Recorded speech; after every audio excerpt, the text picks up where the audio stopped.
Okay. Right. Okie dokie. Right.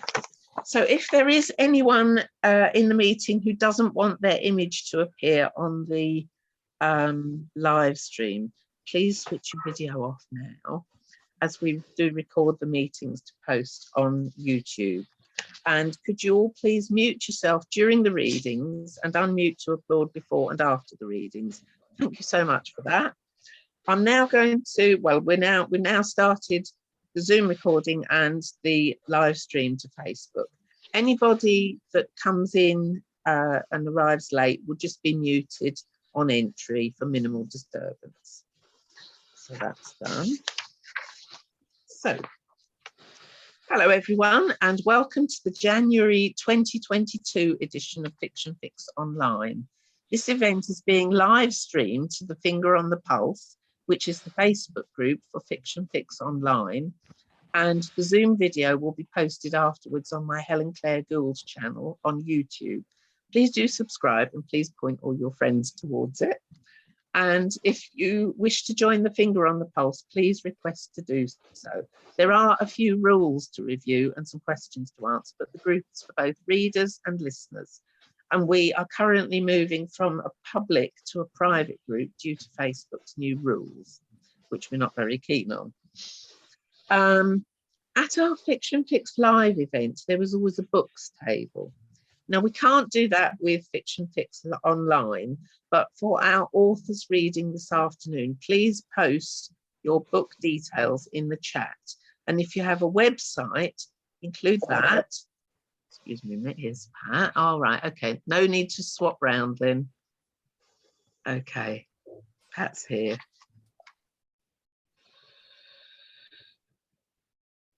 Okay. Right.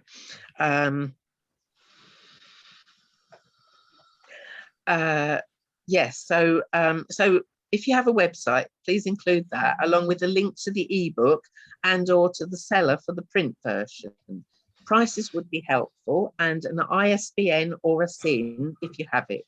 On Amazon Kindle, the SIN should take readers directly to the book, and this can be done at the end or at any time during the show when you're not reading. And I'll post all of them with the live stream and the video or in the comments below it, wherever I post it. So it does go on to my website and it does go on to YouTube. So now please unmute everybody because we need your hands to do some work. Okay. So Colin will kick off the proceedings this afternoon with the latest instalment of his ongoing fantasy series.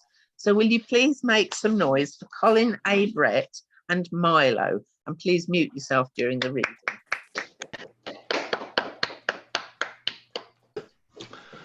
Thank you. A quick recap, because it has been a while since we'd have last read from this. An innocent ride into the country has led to Mylo, our hero, and Callie, his would-be girlfriend, finding a wounded soldier, being attacked by a group of orcs, and seeking refuge with good wife Agnes Bamber, where they had a little bit of a romantic interlude. This excerpt takes place over that same night. Goody Bamber watched the two walk back from the lean-to that had been her old man's work shed. She had overheard much of their conversation. Callie had lied, of course, in saying we and us. Agnes had not been worried that Mylo had vanished. The girl was simply hiding her affection for the boy behind the older woman's grumpy nature. Now Callie was smiling as she cuddled closer to Mylo, their arms around each other on the short walk through the snow. Mylo stamped his feet on the floor to shake loose the snow. Goody Bamber handed Callie a cloth to dry her hair, then the three settled again. Agnes served each of them a bowl of hot stew and thick chunks of bread, which they devoured hungrily. Mylo leaned back with a happily full stomach and half dozed as the women talked. Perhaps Callie was right, he thought. He'd done enough fighting for one day, and arguing with Callie would be one pointless step too far. With the weather like this, Callie said, it could be months before my people can begin planning a homeward journey. She tried and failed to conceal a glance towards Mylo. Do you think Sergeant Astle might be well enough to travel by then? I think he has a young wife at home. The Lady Varna does seem to be settling in for a long stay, Agnes replied, but sometimes you never can tell. She began to rise from her chair, intending to stoke the fire and add another log, but Callie stood first.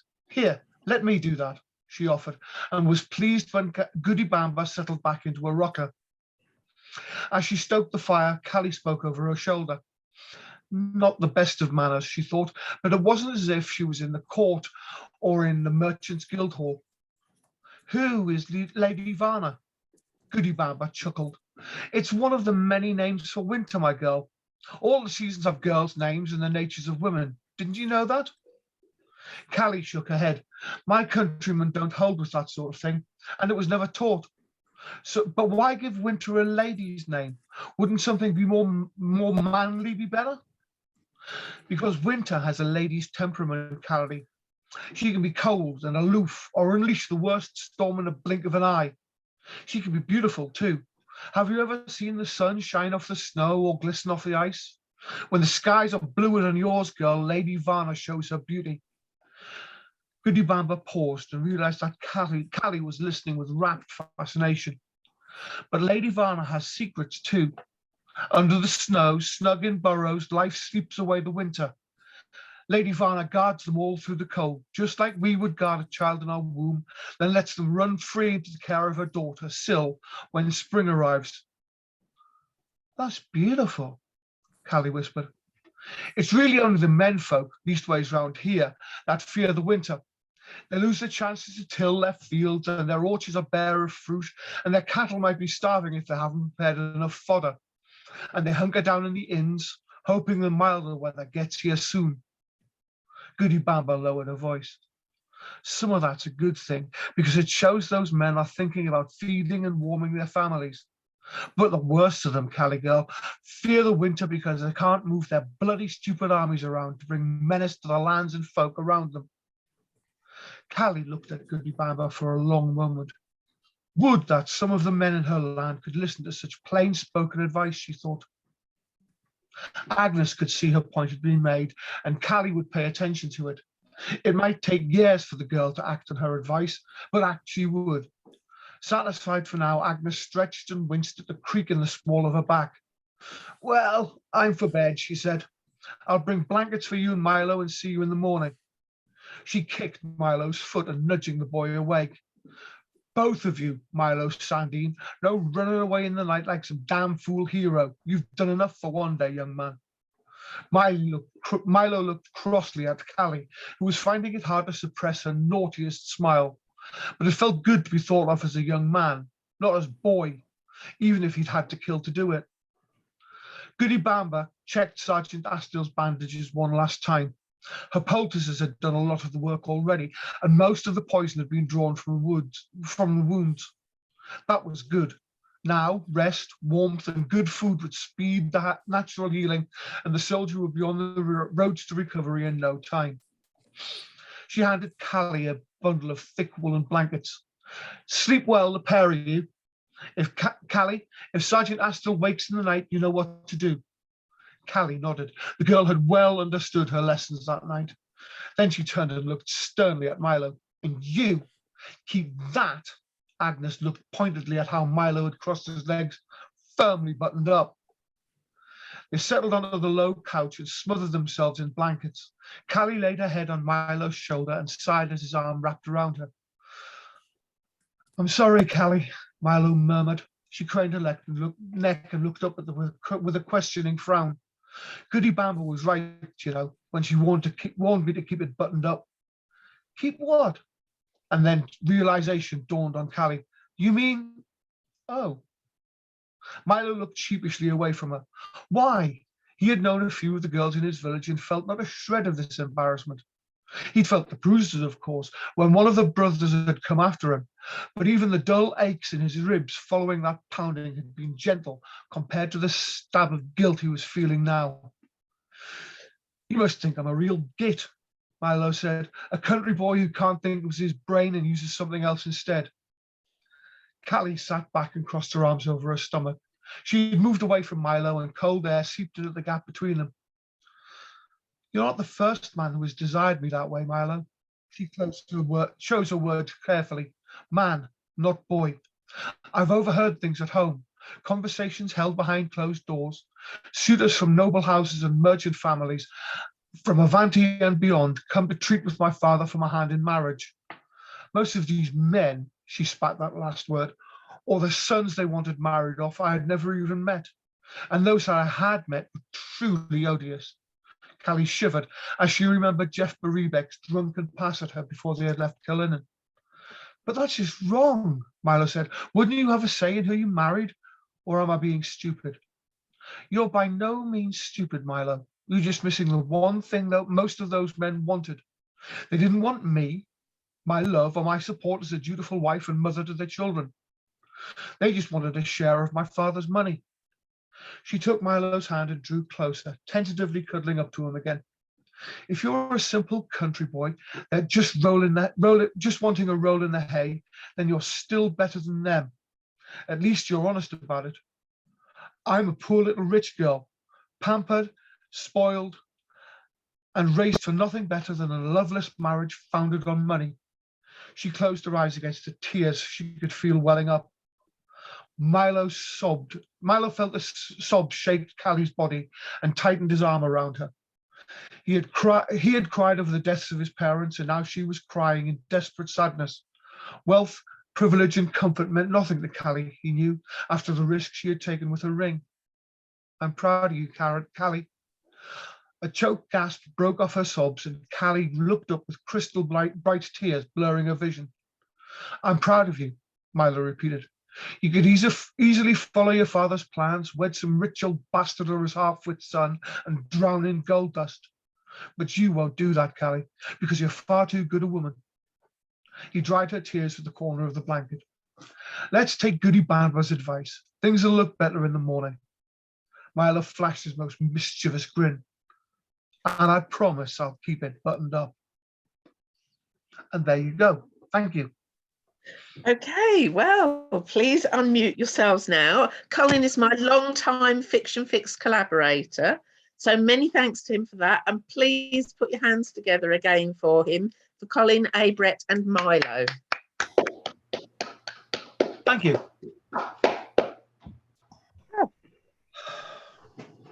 Okay, so today we have 2 new readers for you, plus 2 returning readers. And guess what? They're all based in the US. Our second performer this afternoon is Pat, whom Helen met on Goodreads. She campaigns regarding missing children, so a very worthwhile subject to write about. So please unmute yourselves during the reading, and let's hear it for Pat Spencer, reading from her novel, based on a true story, I believe, The Story of a Stolen Girl. Thank you. Thank you. Thank you very much. I want to thank Helen for inviting me to read. January is National Slavery and Human Trafficking Prevention Month here in the United States. And awareness and prevention are the specific reasons I wrote The Story of a Stolen Girl. So I'm really honored to be sharing this excerpt today. It is based in part on truth and part research, a lot of research. So it's not a completely true story. It is fiction. And I dedicate this reading worldwide to all the stolen girls. May they be found. Chapter 1, Darby Richards, Day 2, Sunday, March 18th. A door slammed and reverberated like a gunshot through a tunnel. Darby hugged her knees to her chest. When the vibration spent its energy and fell silent to the floor, she opened one eye, a tiny slit, to a room engulfed in darkness. She thought she called out, yet no sound escaped her lips. In the distance, muffled voices, men talking, laughing. She strained to hear what they were saying. Their accent was familiar, not Spanish, maybe Middle Eastern, but she didn't comprehend a single word. Darby's body convulsed, whether from fear or cold, she wasn't sure. Her breath came in raspy spurts. Heavy footsteps moved her way. She covered her mouth and prayed the men wouldn't hear her whimper. The flutter of her heart accelerated into pounding. Palm pressed against her heart. She contracted her muscles to force her body still. The tension made her quiver more. Darby didn't know where she was, only that it wasn't her choice. Thoughts coming at the speed of sludge, she slipped her fingers through her tangled hair and massaged her aching head. Every limb weighed heavy and awkward. She labored to sit. With flailing arms, she probed for something on which to anchor, then cringed when her hand rammed into a wall. Her fingers dug into its roughness, latched onto a ridge. She told herself, pull harder. Pain knifed toward her elbow. Thick liquid oozed from her fingers. Her vision blurred and blackened as she crumpled to the oily mattress. Mom. Darby couldn't tell how long she remained unconscious, and no one was there to care. Yet she understood instinctively she was safer alone. Her hand throbbed. 3 fingernails hung loose. She rubbed off the blood crusted in rivulets on her hand and arm and thought, I must get out before the men come back. Darby braced against the cot's iron headrail and staggered on wobbly legs to the far side of the box-like room. She ran her hand across the scaly metal, searching until she found the doorknob.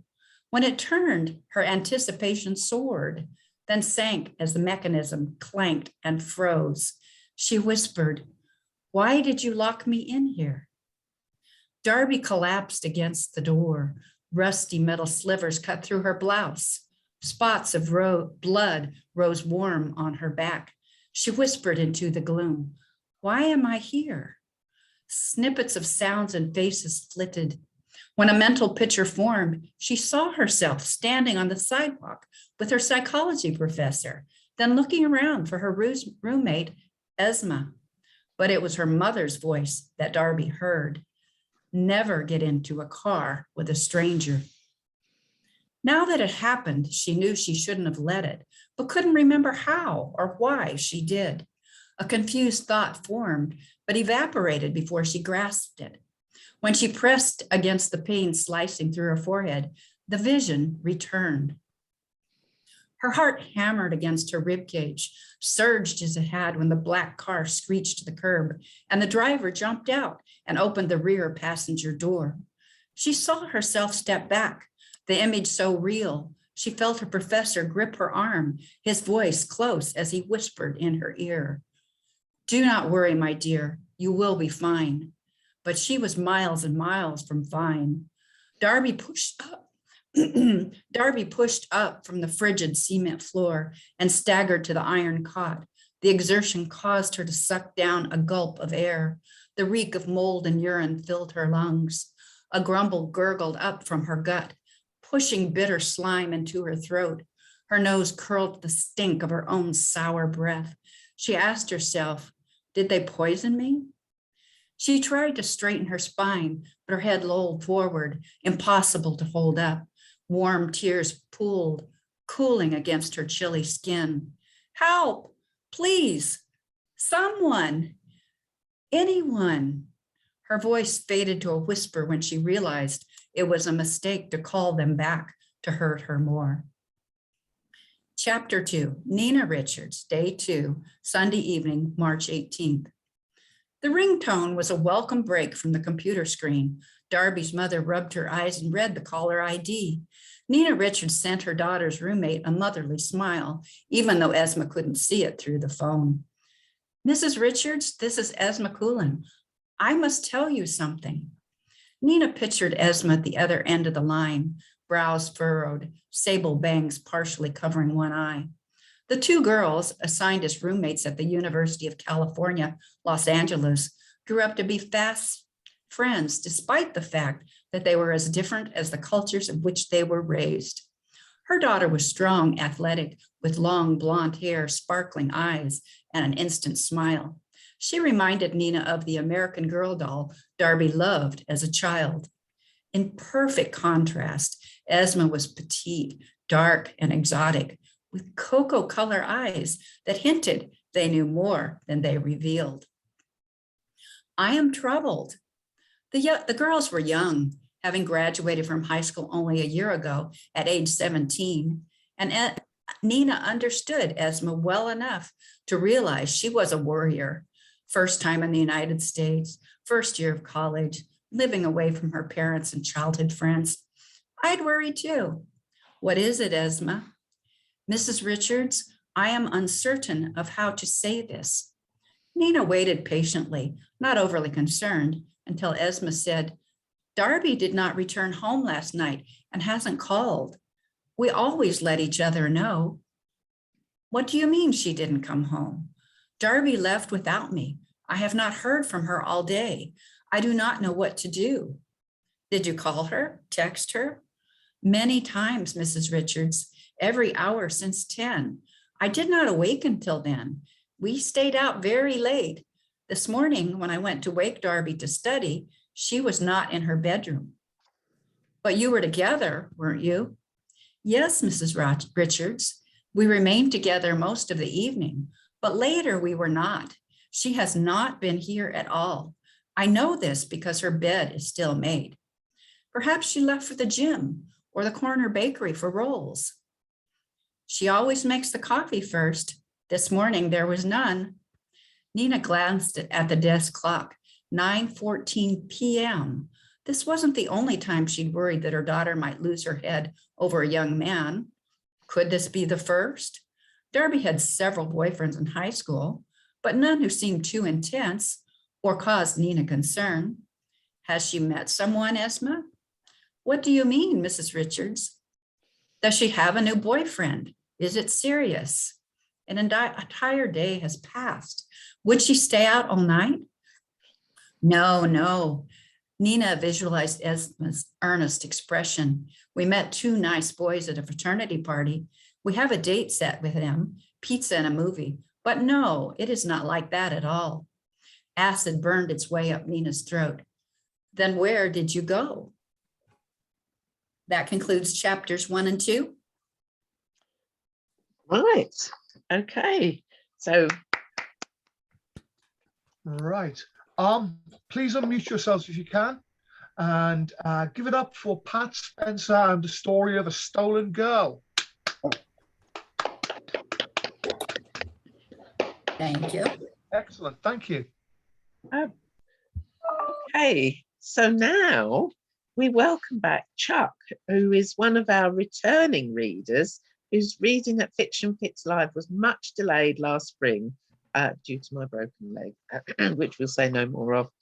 I met Chuck on Goodreads, and he's the man behind the Greater Seattle Writers Group, and he runs the Meet the Authors podcast, which he very kindly invited me to take part in. So will you please welcome back to the mic Andrew Sweet, which is Chuck's pen name, and it's part of his own name, and his latest novella, Libera, Goddess of Worlds. Thank you all so much for muting yourself during the reading. Thank you. And Helen, thanks for inviting me back. I really appreciate the opportunity. I love this Fiction Fix event. It's really amazing.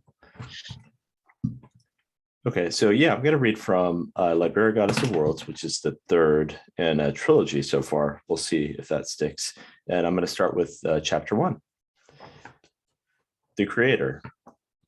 Wednesday, October 4th, 2237. Seattle, Washington, Earth. Ada Loxian coaxed a landmass from the depths of the infinite ocean 40 feet below. The salty smell of water permeated her nostrils, and a fine mist of spray intermingled with the humidity to soak through her clothes, even in the lower stratosphere. Escaping water cascaded from an emerging mountaintop as ripples expanded outward to atrophy and die.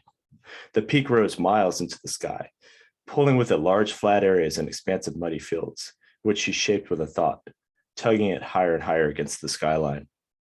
When she felt enough ground had cleared the mirrored surface, Ada wove her hands through the air, making modifications with each movement.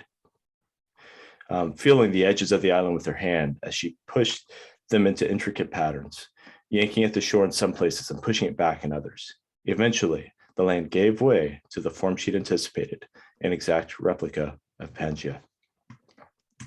She gave herself 2 breaths for a break. The time allowed the newly aerated ocean floor to cast off the remnants of water drying before her eyes.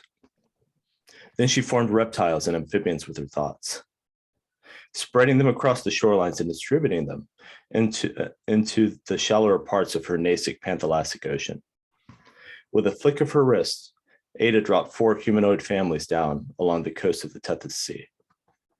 She felt under the ground for limestone and other stones and pulled them up into a rocky ridge, separating her people from the dangers of nascent jungle beyond.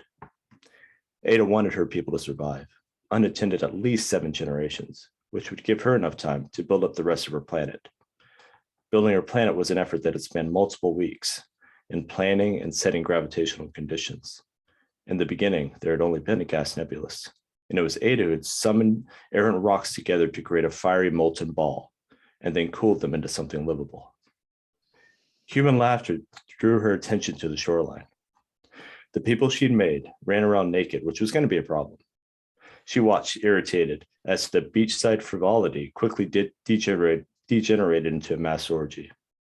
If she could entice them to invent clothes, then perhaps they would stop shagging long enough to evolve an actual society. Maybe she had other ways to force evolution more quickly. Ada turned down the heat and watched as the change rippled through her world. Declining temperatures worked through Pangea as a severe icy front, causing the cold-blooded sauropsids to become lethargic targets for faster-moving thermoregulated creatures. She had now deviated from history. A few Permian period animals, the ones that could clear the cliff wall, became dinner for humans. Warm-blooded therapsids, smaller creatures, more capable in the cooling climate, began their reign. Years passed in minutes as she watched on. She'd guessed there would be a die-off, but she hadn't foreseen the storm that materialized around her, nipping at her dangling feet. As Ada elevated herself higher to be free from it, her lime green hair whipped about in the increasing winds. Her humanoids scattered from the sea beach to hide in the nearby caves, as she grit her teeth in disgust. She knew what they were doing there, naked and free from predators and the impact of the weather. Her plan to force them to invent clothing hadn't worked at all. The storm gathered force, and the swirling clouds and gusty winds formed into a typhoon large enough to cover half of the global landmass. The spectacle was as intriguing as it was dangerous, and easily could kill her humans and everything else on her planet. Ada pondered whether to react, as her self-directed anger roared up inside. Of the 73 variables controlling weather patterns, 20 of them had changed related to temperature, and she had done the equivalent of turned down all 20 at once. A chipless android would have known that such a drastic temperature swing could tank her entire climate balance. But it was too late now. In the emerging game event horizon, time only flowed one way. The storm couldn't be unmade, not quickly and not without consequence. A flash caught her attention as a bright neon ball of light penetrated her upper atmosphere. Ada made out the ball to be an orb-shaped spacecraft, barely larger than she was. The vessel came to a stop in the air beside her, and the top slid open, like a helmet shield, revealing a man who she hadn't invited, and who would inevitably distract her from her work. The worst part of it was that he probably wanted to be friends. She could tell by the overexuberant way he greeted her. "I saw your storm from space. Awesome." "Yep, friends." She didn't acknowledge him at first, hoping that he would leave her alone. Still, she felt his stare as the hair stood on the back of her neck, prompting her to record a mental note to turn down the physiological responsiveness in her haptic suit. But he had been friendly, so the rules dictated that she should reciprocate, even if she hated small talk. "Thanks," she replied. "It's an accident." She played for modesty. People usually responded well to that. Besides, it was an accident. "I'd keep it," he grinned, with his brown eyes sparkling in the ambient light. "Early planets can get pretty boring. Your storm spices it up." She thought about what he said, now watching him with her peripheral vision. The storm seemed stationary, like the one on Jupiter, even though it took up half of her planet and the air currents had stabilized. She could leave it there for a while and see what became of it. It might be interesting to watch the patterns unfold and chart out 100 or so variable changes that they impacted. Then she remembered that it was essential to respond to people when they talk. That was a rule. "Interesting idea. Maybe I will." Perfect. Not a commitment, but not a complete dismissal either. Her mother would have been proud. "Jordan," the man provided his name without her having asked for it. Jordan Helm. She cringed. She would have to introduce herself now. That was also a rule. Ada assumed it was his real name, though it matched his avatar handle, so could have just as easily been fake. People didn't normally use real names at Event Horizon. She wouldn't know without doing some searches, and then it would be obvious that she was checking up on him as he sat there awaiting her response. Too much work and too little control. Instead, she decided to provide her own name in reciprocation, mainly since Libera, Goddess of Worlds, was very obviously not it. Ada Lothian. Great to meet you, Ada. As quickly and quietly as he'd arrived, Jordan closed up the shield, and he elevated back up through the atmosphere out into what passed for space in the game. She hovered there a moment, watching the storm spin and feeling the airborne water molecules spritz across her skin, motionless as she processed the preceding events. For a moment, she attempted to recapture that serenity that she'd felt in the flow of creation, but it was lost, stolen from her by the man's interruption. Scowling, she flipped her hands quickly, pulled up the in-game menu, and left. Thank you. That's where I'll stop. Okay, so I missed a bit. Okay, so will you please give it up for Andrew Sweet and the fabulous Libera, Goddess of Worlds. Thank you so much. I really like, I did say this in the chat, but I really like the fact that he had it set in Pangaea at this point, because that's a real blast from the past for me. Not that old, but you know. Awesome.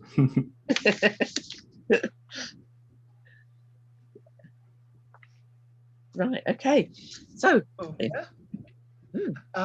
And now I'd like to introduce Chris, our second returning reader, who bravely joined Finger on the Pulse last year. Please mute yourself during the reading, but for now, please show your appreciation for Chris and his second novel, a sequel to Overnight Delivery, writing as Raymond Parrish. This one's entitled The Mighty Shall Fall. Thank you. And thanks to Helen and Colin for continuing to make this very cool opportunity available to readers and writers to connect. So in the sequel to Overnight Delivery, Hank Anderson, this is a work in progress, by the way.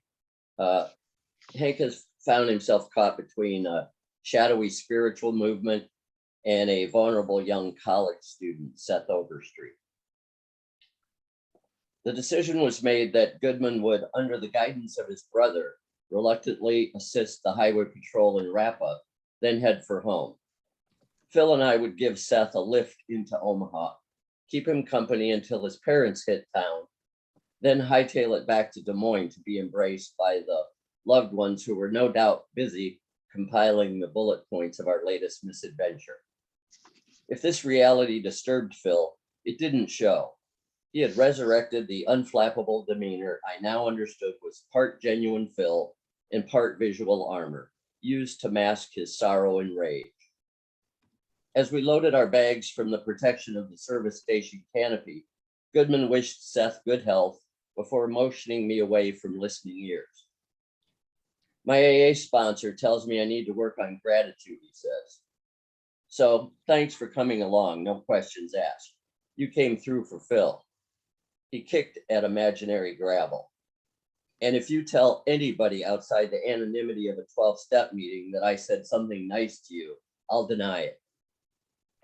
I knew the temptation to go in for a handshake would torpedo his attempt at civility. Your secret's safe with me, detective. He rotated on his heels and went in search of the sergeant, foregoing his usual mocking exit.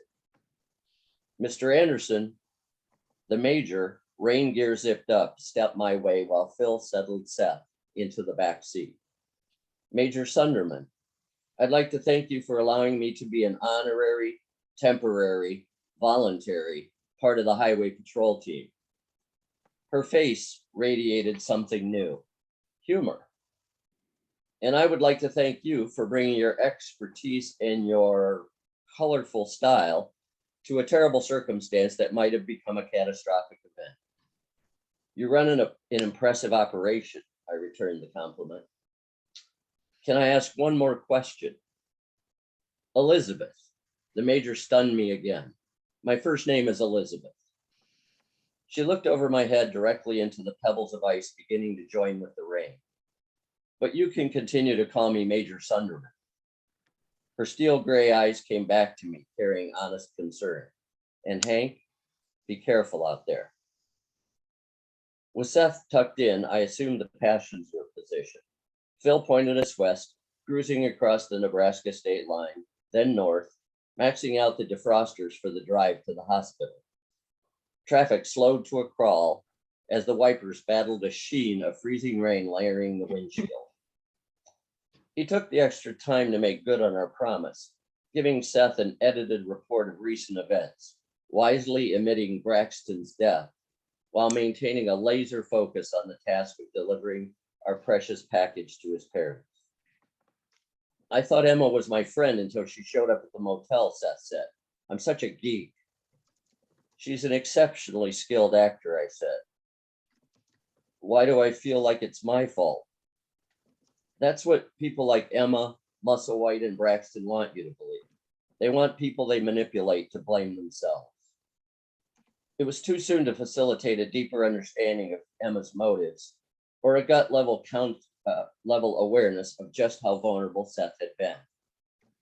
It's not my fault. He was tentative, taking the truth for a test drive. It may take some time for you to believe that all the way down to your socks, which means you believe it all the way down to your socks. His pilot light had relit. He was searching for any hint of uncertainty in my tone. You're a smart man. Seth caught the detective's nod in the rearview mirror. Phil's agreement with my assessment was absolute. I'll think on that. Crossing his arms, our passenger folded into himself and closed his eyes. I watched as his breath slowed, deepened, and he did another rapid retreat into sleep, like an infant surrounded by too much clatter. End of session, I whispered. A cautious 45 minutes later, I caught sight of the hospital behind a now constant curtain of pounding rain and sleet. The sliding stop and start from a traffic light roused Seth. He stared out the window, his view of the drab landscape doing nothing to slow the excited tapping of his foot on the vinyl floor mat. As we motored toward a side entrance for reuniting the students and their families, Phil gave us our marching orders. I'll drop you gentlemen off, park, and be with you shortly. Staff are just inside. He pointed up the walk. I have a text that your folks have landed at Eppley Airport, Seth. The weather delayed their flight a bit. The car service will have them here within the hour. Eager was the word that best fit our guy, pulling open the door before Phil could come to a complete stop. Easy there, my man. Your folks would be very unhappy if Hank and I got you all the way to Omaha just to have you spin a one-man donut on the ice. Seth's smile was the real deal. Yes, sir. Phil brought the car to a rest. With a measure of care, Seth and I stepped into the cold, sinking through the thin icy crust and into a stinging muck that filled my running shoes. Damn. I pulled the hood of my rain jacket over my head in an effort to compensate as Phil pulled ahead. So, Seth, Hank? I spun. Seth's panicked cry pointed through the haze. A too familiar black SUV had materialized, careening at highway speed through the slush. Lights on high beam, its path in direct line to jump the curb where we stood.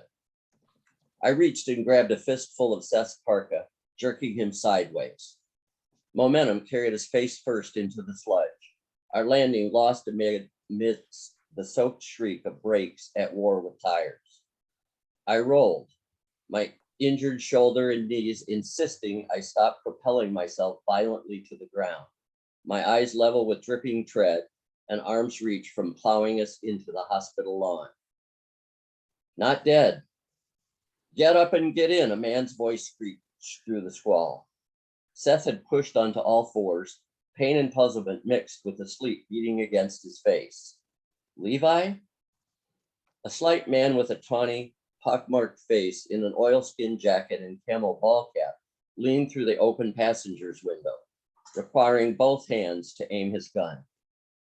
He managed to wave the weapon in my direction, my red rain parka offering a first-class target through the shroud of rain. Get up, he screamed. Emma? Seth stared through the windshield at the driver, frozen in place. Now, Seth. Levi's rage sparked one more gut-churning urge to survive. I forced myself to stand and pulled Seth to my side, soaked hair covering his face like strands of seaweed.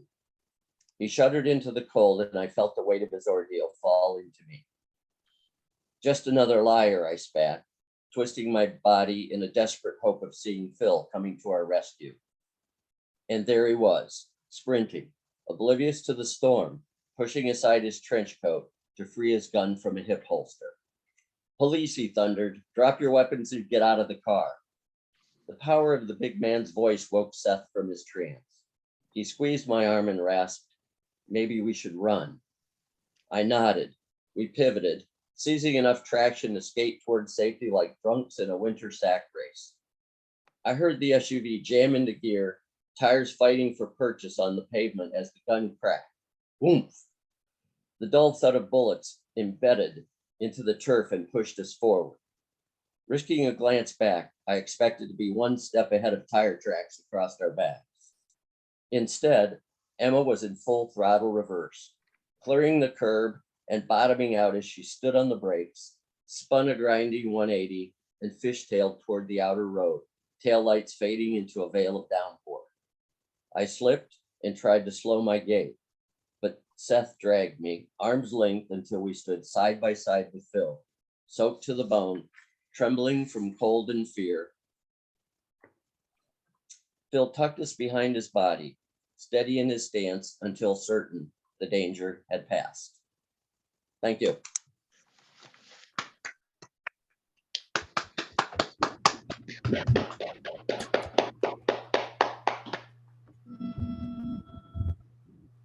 Colin? Thank you. You said earlier that your book isn't quite out yet. This is a work in progress. Do you have a projected date for it? Hopefully in the spring. It's being edited right now. Oh, fantastic. That's Yes. excellent. Yes. So yeah, well, all the best with that. Yes. Okay. Look, now please, can everyone unmute themselves and give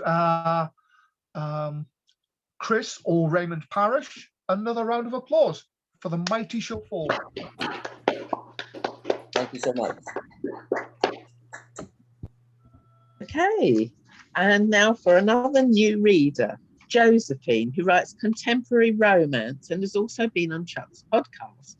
Please mute yourselves during the reading, but first I'd like to introduce our newest reading member of the Finger on the Pulse, Josephine Strand, as she reads an extract from her romantic novel, Misty Dreams. Josephine.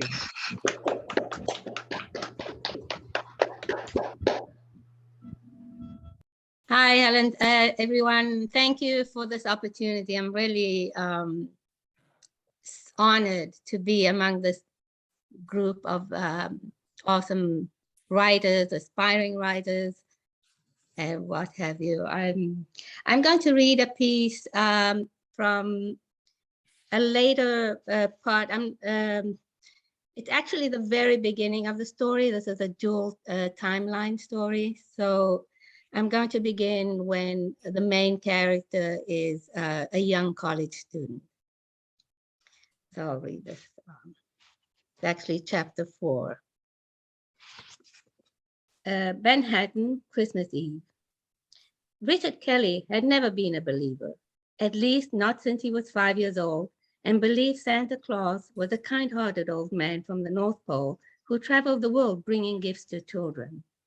Angels to him were mythical creatures, are just figments of imagination, like the ones painted on the ceiling of Holy Trinity Church in the South Bronx.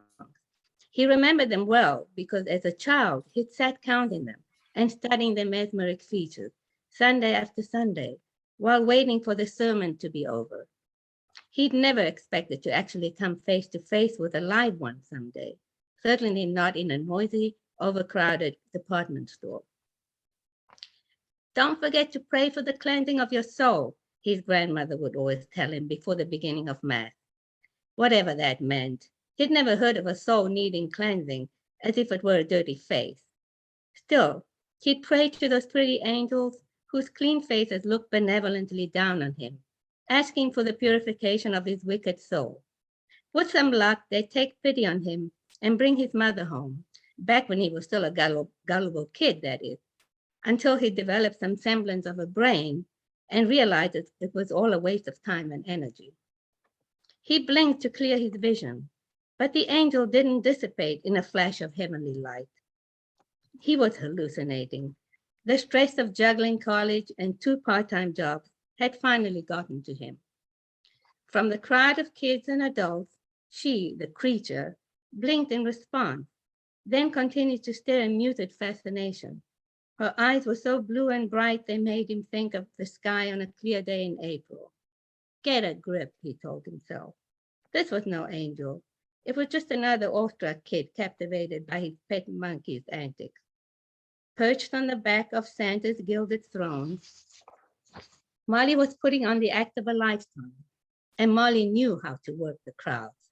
She fancied herself a comedian and reveled in all the attention she could get, the pesky little show-off. He handed his last visitor, a fidgety 5-year-old, with a Christmas list as long as the Long Island Expressway, to her waiting mother and tugged on his collar. He couldn't wait to get out of the ridiculous outfit. He was perspiring underneath it all, and the artificial mustache tickled his nostrils, making his eyes water. His nose must rival old Rudolph's up there, suspended from the ceiling. Why had he agreed to take this job? He could think of a dozen places he'd rather be on Christmas Eve than sitting in a velvet chair, bouncing obnoxious children on his knee and asking them dumb questions. Having Molly along as a sidekick helped ease some of the pressure, especially when it came to distracting the more restless kids. A monkey was the animal least emblematic of Christmas, and Molly didn't have the docility of a reindeer, but it didn't seem to bother the children. Kids were a weird species. Give them some novel entertainment, toss them a handful of lollipops, and they turn into docile little lambs, for a while anyway. It had been Mr. Murphy, his supervisor, to force the job on him after Richard had dared to question the soundness of the holiday display. Richard had been tempted to tell him he'd rather be stuck in shelves on double shifts than spending 5 hours entertaining a bunch of spoiled brats, but he'd known better than to insist. It would either take it or be out of the job. Can I at least bring my pet capuchin along? Sid asked the supervisor. She's good with kids, and I have a hunch she'll help bring in more business. To his surprise, Murphy hadn't been opposed to the idea. Obviously, the prospect of increased profits represented an opportunity to ingratiate himself to his superiors and a possible career boost. I'll check with management, but it shouldn't be a problem. Make sure she's kept on a short leash and out of the reach of the children, it said. At last, Richard thought, lifting himself off the chair and stretching, one more screaming toddler to bounce on his knee, and he'd be screaming too. Sorry, kids. That's it for tonight. You'll have to come back next year, he said in his best Grinch voice. To hell was jolly and nice. Next year, Murphy could find himself another willing schmuck to do the job. A chorus of complaints rose from the still lingering crowd. At the same time, Molly let out a series of obnoxious shrieks, not ready for the fun to be over. He threw the monkey an incinerating glare designed to shock her into submission, but she only shrieked louder, causing people to stop and stare. His nervousness mounted. All he needed was for the supervisor to show up, and he'd be in big trouble. Then he remembered the candy canes. Molly was a glutton for candy and had discovered a weakness for the peppermint kind. He reached for his bag and found to his dismay it was empty. He swung around at the suspicious shuffling sound and saw a gloating Molly clutching the remaining candy canes to her hairy chest. "Bad girl, give those back. They don't belong to you," he said, moving to take the candy from her. Molly let out a mutinous screech and flung the candy canes high in the air in the general direction of the crowd. His co-workers and the handful of bystanders howled with laughter, assuming it was all part of the act. Children lunched for the flying candy while Molly continued to squeal, this time in obvious delight. Richard was already envisioning the pink slip materialize before his eyes. He might as well start emptying his locker and hand in the key. The angel look-alike was still staring, unmoving. She looked alone and strangely out of place. He rummaged through the sack, hoping to find a stray candy cane or a lollipop to give her, but only came up with a fake holly branch, some decorative stuff that had somehow gotten mixed up with the candy. He handed her the holly. "Sorry, I'm clear out of candy." He was surprised when she smiled. His heart did a funny little flip, but he didn't have time to explore the peculiar phenomenon. Above the din of the music, he heard a series of popping sounds coming from overhead. What the? His head jerked upward toward the ceiling, where the fiberglass sleigh and reindeer apparatus hung by thin nylon tables, the same that were now snapping off the ceiling in rapid succession, as if in rebellion for the extensive amount of strain to which they'd been subjected. All eyes turned upward in alarm as everyone realized what was happening. "Watch out, it's coming down," someone yelled. More screams rose from the crowd, but before Richard could spring into action, the girl propelled toward him like a mini tornado. He fell backward, his arms flailing as he struggled to maintain his balance on the edge of the platform, but he lost his footing and stumbled backward, hitting his head against one of the brass posts. The next instant, stunned and hurting, he heard a loud crash.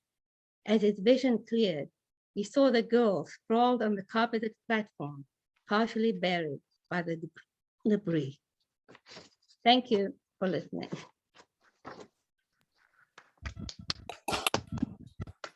Thank you.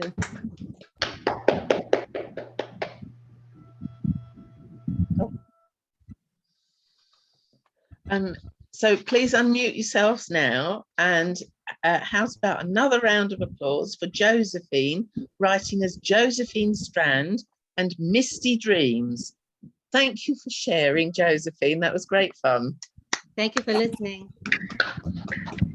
Thank you.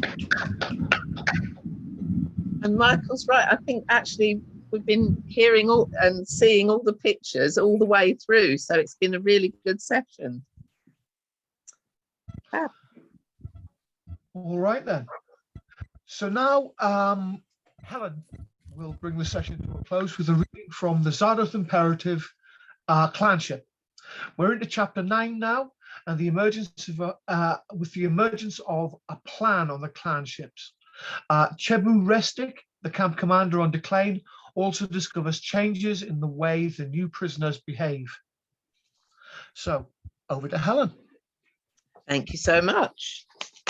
Right. Thank you. That is, you know, it's so encouraging to get a little bit of applause at the start, because you don't know what's going to come, do you? But no. Okay. So from chapter 9, then we're at Duras Labour Camp compound office near Duras on Decline, and it's dawn. In the pallid mist of the dawn sky, Grus was the last and largest of Declane's 3 moons to set below the undulating horizon of the dune field. Chebu Restic cast an idle glance out of the window at the compound. What he saw made him check and look again. The prisoners each stood apart and faced a young Zarduthi female as she demonstrated a graceful form of exercise. The rest of the prisoners who'd come in the previous day, plus most of the Declanian Zarduthi prisoners, avidly followed her lead. They moved their limbs and bodies in circular sweeps and curved swoops. The few Ki prisoners still slept. What's that female up to, he thought. She's got everyone doing those exercises. Trask, find out what those prisoners are up to. His sometime firing squad leader, Trask, sipped his morning cup of grucht, perched on a stool in the corner of the room. Yes, sir. Trask lifted a hand in a half-hearted salute. He's probably annoyed to have to leave his drink to get cold, Chabot thought. It needn't take long, he added. Take your drink with you. Trask left, cup in hand. Bleens later, he was back. Sir, you should see for yourself. Chabot finished his own cup and went outside. The prisoners moved as one as they copied the movements of the Zarduthi female who led the exercises. He crossed to her. What's going on here? Morning exercises. We do them every day on board our ship at this time. They help us get ready for work and maintain our health. Chabot was taken aback. Is this some kind of trick? Not at all. Why not join us? Now Chabot was completely nonplussed. The female was young, and for a Zarduthi had a serene expression completely at odds with her war gear. Are you being facetious? Certainly not.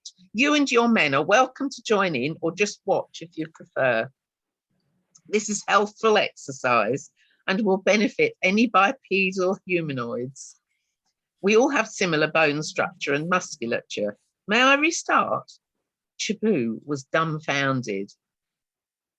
Her courtesy was the last thing he'd expected and completely wrong-footed him.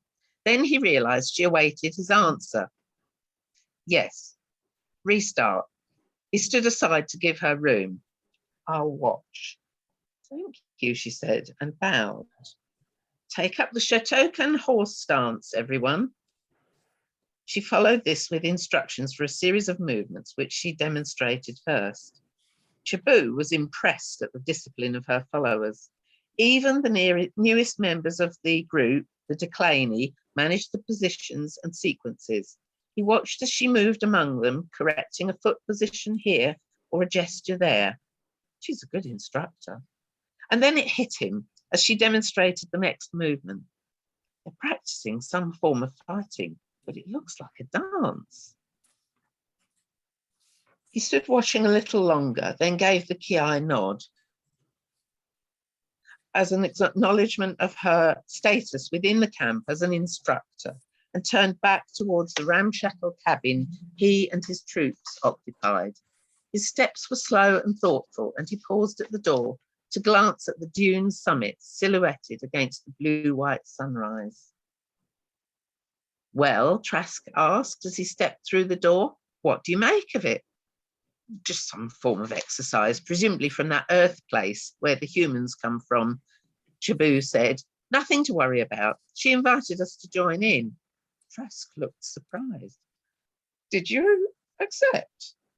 Chabot wondered if his own expression had been as comical. No, but you can if you want to. Aware that their conversation was probably being monitored, he added, though it's about time you got the water out and sent the workers to the factory and mine. Plenty of time to join them tomorrow morning. Right, we're going to Bakel shuttle number 3 now. Omol glanced around the secret chamber within the shuttle. Bulky spacesuits discarded for the lightweight, size-adaptable Zarduthi version, their shorter stature still distinguished the human troops from their Zarduthi counterparts. But the troops would all carry out their orders, regardless of origin. Everything all right, he asked. A chorus of yeses told him it was. He raised a hand in a half salute, ducked back into the control room, and found his seat next to Hardy Brencher. I wish you'd let me pilot the shuttle, Hardy said. My space sickness is coming back, and I need to distract myself. Sorry, Hardy. Best let me do this complicated maneuver. I've had more practice than you, but why not watch to distract yourself? As the shuttle approached the Bakel, Omol used his implant to interface with the Clanship's shuttle bay hatch by remote control, then guided the craft inside and onto its landing pad. Inside the Bekel's shuttle bay, Hardy Brencher felt the familiar twist of nausea at his throat. Edith's injection must have worn off by now, he thought, and wondered if he'd have the chance to get his pills from his quarters. As he thought of Edith, Hardy realised he'd come to look on her not just as a vital member of the Bekel's crew, but even as a friend. Beside him, Omol got up and clambered back into the secret chamber. Tangar followed and slid the door shut behind him. The bulkhead seam became invisible. Bless you. Hardy imagined the scene in the control room of the Bekel. The Ki would goggle at the Simtank camera feed right now if they could see it, he thought. Although they hadn't hailed the shuttle yet, they wouldn't take long to get here. Come out with your hands up, Zarduth! Hardy glanced into his console Simtank.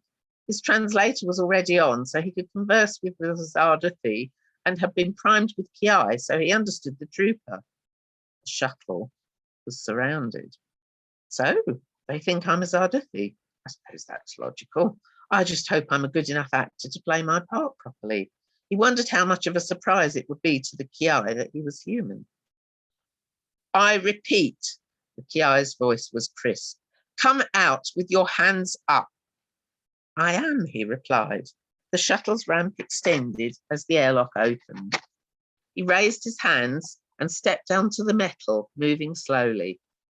At least 20 Ki awaited him, spacesuited, disruptors raised, ready to surround him.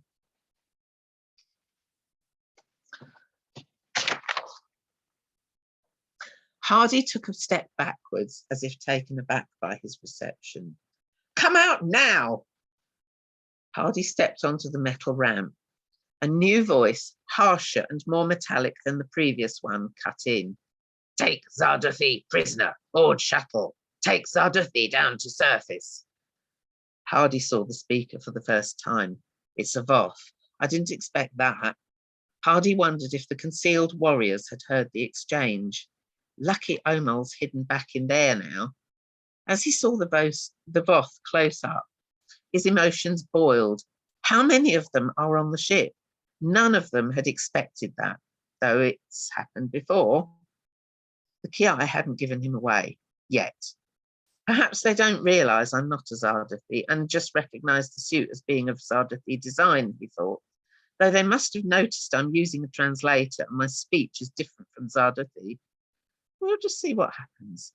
Take this shuttle, the Voth ordered. No fuel, Hardy grunted. Aftar and his men had precisely calculated how much fuel was required to get them back to the Bekel and removed any excess so that even if the Ki didn't believe him, they could check. No more power, empty. He pointed to the next shuttle, that one. The Voth stomped towards him. Its body language suggested scrutiny.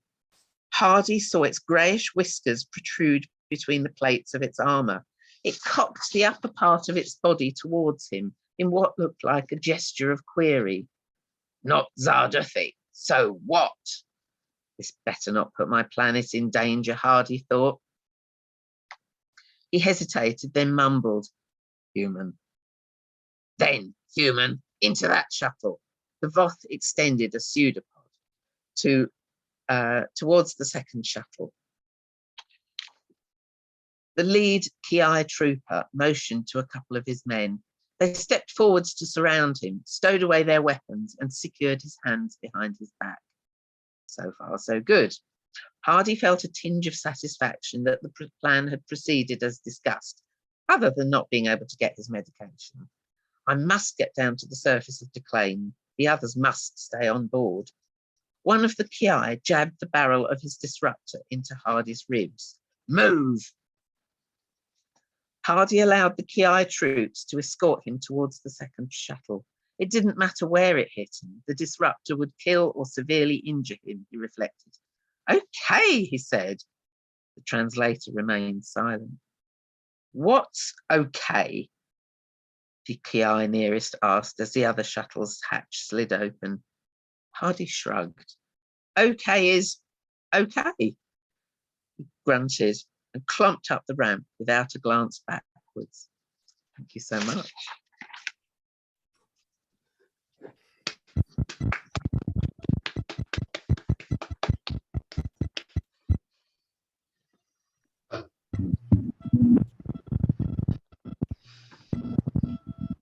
Thank you.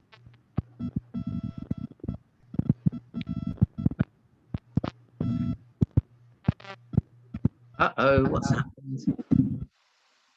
You froze a bit there for a minute. I apologise. Yeah, Right. no worries.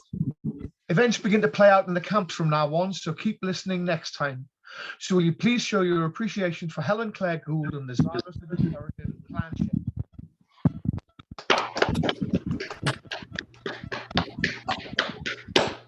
Thank you so much. I have noticed various messages. I will have a look at them in a minute. I hope all of you fab listeners enjoyed all of that. And many thanks to all our lovely authors and readers. That's Pat, Andrew, Chris, and Josephine for joining Colin and myself.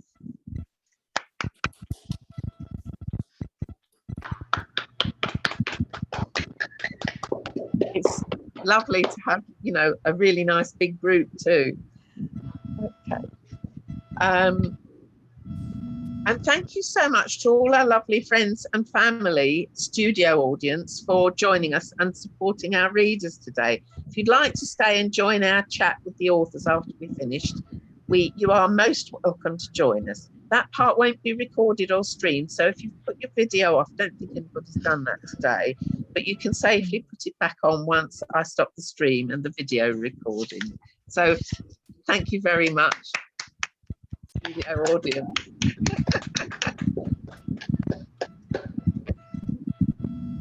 Authors, if you haven't yet done so, please include links to your books on Kindle, etc. in the chat, or send them to me after by email or messenger, and I will post them on my timeline, in the Finger on the Pulse, on my YouTube channel, Helen Claire Gould, and on my website, www.zarduth.com. Do include prices, ISBNs or ASINs, stockists, national, international, and local, and your websites too. This has been Helen Claire Gould and Colin A. Brett jointly comparing fiction picks online and bringing both new and established writers in various fiction genres to your attention. Thank you so much for joining us. The next edition is on Sunday, the 6th of February at 4 p.m. till about 5:10 p.m. And we look forward to catching up with you then. I do intend to post a Poetry Sandwich live stream this Thursday, the 13th of January. If you miss it, the video will be available the next day on my YouTube channel, Helen Claire Gould. Watch out for the poster, which I'll put up on my timeline and in the Finger on the Pulse Facebook group. Please do try to join me. It will be on Zoom. And a quick note, I have some face-to-face workshops running in Boston Library over the next few months, and a writing crash course upcoming on the week of the 14th to 18th of February. More details in my quarterly newsletter, which comes out later in January. Bye for now. And I'm just going to stop recording and stop the stream. So let's do the stream first.